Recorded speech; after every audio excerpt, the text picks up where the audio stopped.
כן, פרקי אבות, פרק א' משנה ט'. שמעון בן שטח אומר, הווה מרבה לחקור את העדים, ומצד שני, והווה זהיר בדבריך, שמא מתוכם ילמדו לשקר. למה שמעון בן שטח אמר את הדברים האלה?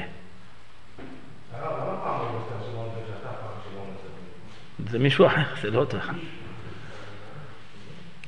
שמעון בן שטח היה איתו מעשה נורא בגמרא. מעשה שגרר עוד מעשה ומעשה שגרר עוד מעשה, השם ישמור. נקדים. יש גמרא בירושלמי, בחגיגה, פרק ב'. הגמרא שם אומרת שהיה שני תלמידי חכמים, צדיקים וחסידים. והיו יושבים ביחד, כל היום יושבים עוסקים בתורה. הגיע זמנו של חכם אחד להיפטר מן העולם. נפטר מן העולם, באותו היום נפטר גם כן בנו של מעון מוחס. היה אחד שמו מעון, רשע. הוא היה המוחס של העיר, שם אותו המלך שהוא ייקח את המכס, את מי שנכנס לעיר, מי שיוצא, משלם, כניסה, יציאה, מס הכנסה, מס הוצאה. הוא גובה, והיה מטיל עליהם מיסים, היה אדם רשע. הבן שלו מת. באותו היום מת גם כן החכם ההוא. עשו לו לוויה, באמצע הלוויה באו אויבים, ברחו כולם, והחסיד הזה שמר על המיטה של הצדיק. חזרו כולם, הרימו את המיטה של הבן של המוחס, ועשו לו הספדים, וכיבדו אותו בחלקת הרבנים, וכבוד גדול עשו לו, והוא צועק להם, זה לא המיטה של החכם, זה מיטה של המוחס. אף אחד לא רוצה לשמוע לו. רק ככה זה כמו איזו גזירה מן השמיים. אז בסוף את הצדיק הזה קברו אותו בביזיון, ואת החכם החסיד קברו אותו בכבוד גדול. שניהם באותו היום. היה הצדיק הזה יושב ובוכה ומתאונן ביום ובלילה, איך האדם הזה היה צדיק כל ימיו, וככה בסוף נקבר בביזיון גדול. יום, יומיים, שלוש, ככה הוא מצטער, בא אליו הצדיק הזה בחלום. אמר לו, למה אתה בוכה עליי? אומר, בוא תראה באיזה כבוד גדול אני נמצא בגן עדן. העלה אותו, הראה לו את המקומות שהוא נמצא בחלקם של צדיקים, נהנים מזיו השכינה, איזה ריח של גן עדן שם, התאווה כבר להישאר שם. אמר לו, אם ככה, אז למה נהיה לך ביזיון כזה? והוא רשע כל ימיו, והיה לו כבוד כזה גדול. אמר לו, תראה, הוא כל ימיו היה רשע, לא עשה שום מצווה. רק מצווה אחת היה לו בחיים. ואני, ברוך השם, כל ימיו שמרתי בצדקות, בטהרה, בתורה. רק עוון אחד קטן היה לי. איזה עוון היה לך? הוא אומר, פעם אחת טעיתי והנחתי תפילין של ראש לפני שהנחתי של יד. גמרא אמרה על הפסוק, והיו לטוטפות בין עיניך. מתי שהטוטפות בין עיניך, יהיו שניים. לא והיה לטוטפות. היה לאות, זה אחד. אבל לטוטפות היו. למה היו? שמתי שאתה שם בין עיניך, כבר זה יהיה היו שניים. זאת אומרת, את היד צריך להניח לפני של ראש, שמתי שיבוא הראש כבר יש לך שניים. והוא טעה פעם אחת, הניח של ראש. אחרי זה נזכר שהוא לא הניח של יד, הניח של יד.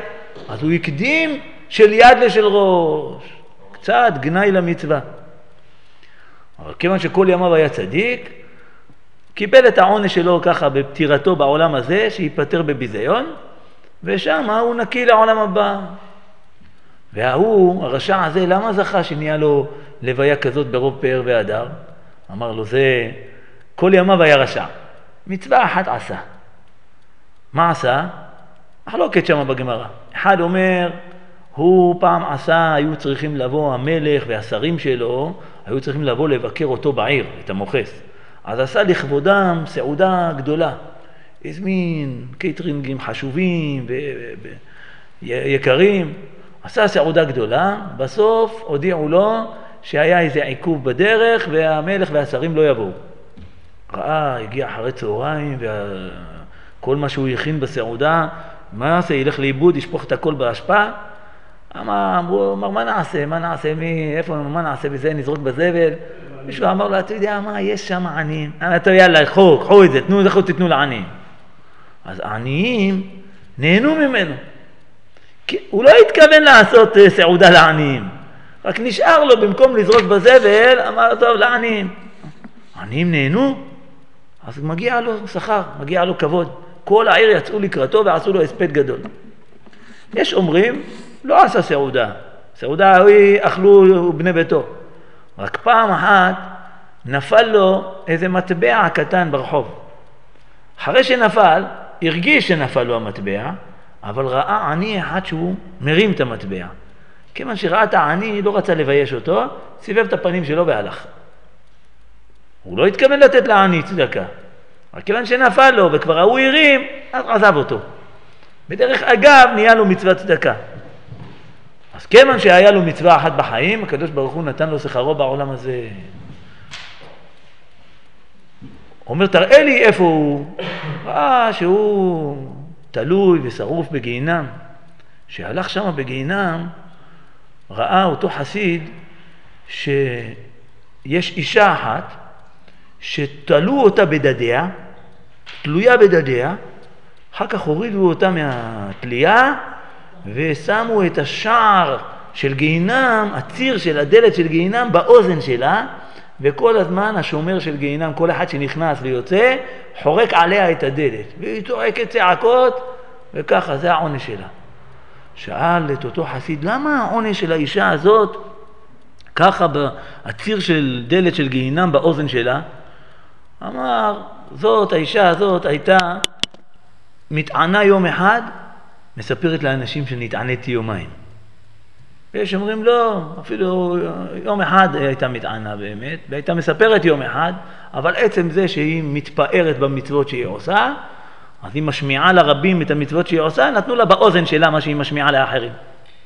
אומר, עד מתי, כמה שנים היא צריכה לסבול ככה בחריץ הזה של גיהינם של הדלת? אמר, עד שיפטר שמעון בן שטח. שמעון בן שטח, נשיא ישראל, קודש קודשים.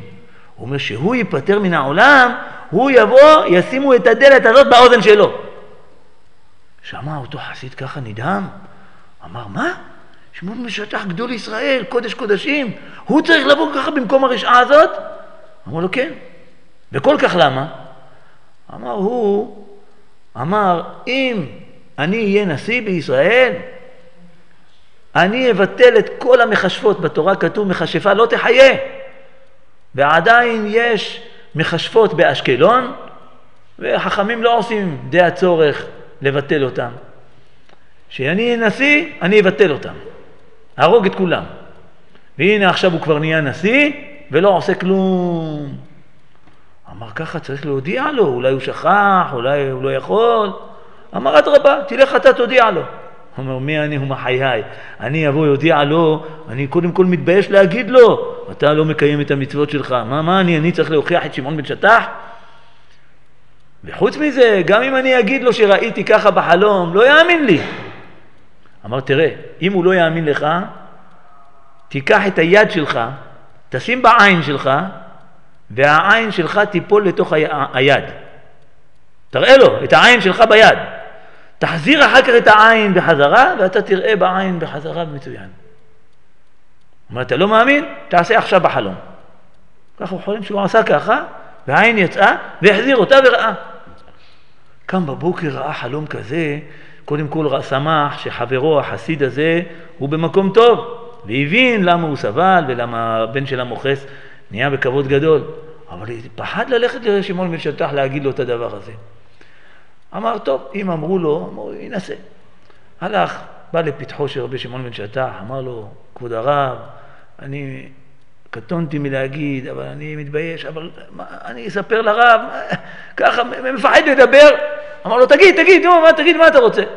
אמר לו, גד לך את האמת. אתה זוכר, לפני כמה ימים נפטר החסיד ההוא, ראיתי כך וכך בחלום, אני הייתי לומד איתו ביחד, וכך וכך אמר לי.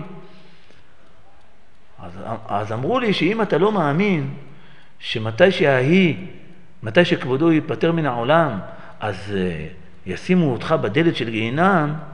אם אתה לא מאמין, אמרו לי שהוא יוציא את העין שלו, ישים ביד, ויחזיר, ויהיה בריא. אמר לו, אל תעשה, אני מאמין לך, אל תעשה את הסימן הזה, אני מאמין לך. למה אתה מאמין? הוא אומר, קודם כל, אני מכיר אותך שאתה חסיד, אתה לא תשקר. אני יודע שאתה צדק. ושנית, מאיפה אתה יודע שאני אמרתי שאני אהרוג את המכשפות? הלוא את הדבר הזה לא הוצאתי מפי, רק אמרתי בליבי. וזה אף אחד בעולם לא שמע. ואם אתה יודע את זה, סימן שזה אתה חלום אמת ואתה... טוב, אבל אני מקבל עליי, באמת אני צריך ללכת שמה, במערתה באשקלון, ויש שמה 80 מכשפות, ומקלקלים את העולם. אז אני אלך לטפל בעניין הזה. טוב, קיבל על עצמו.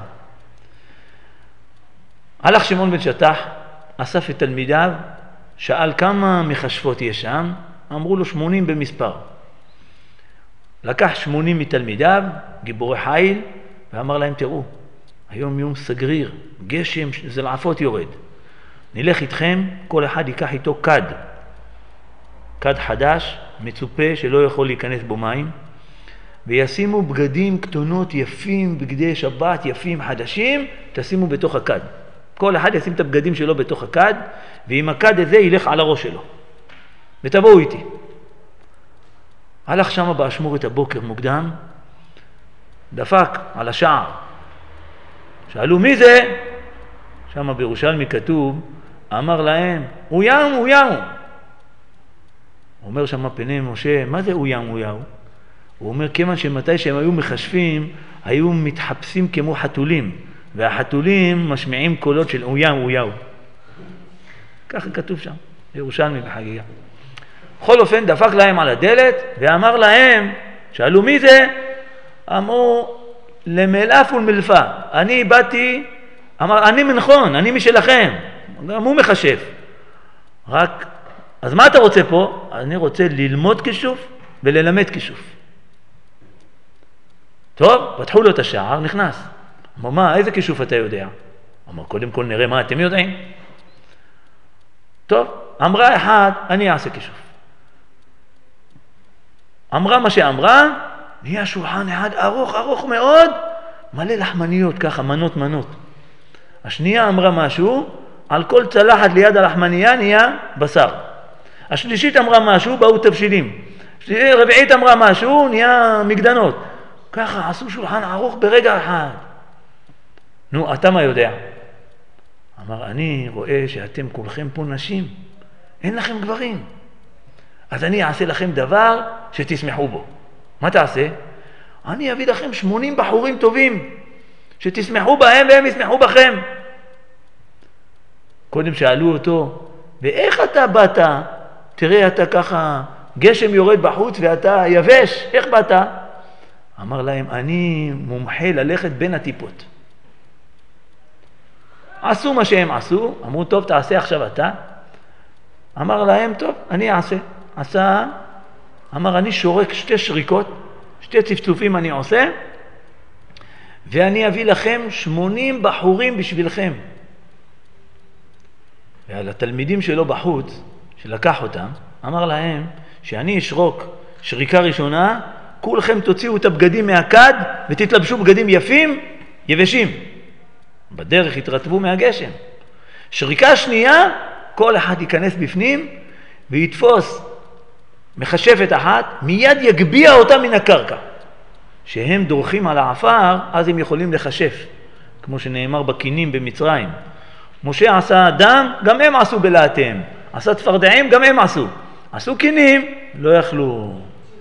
אמרו אצבע אלוקימי. למה?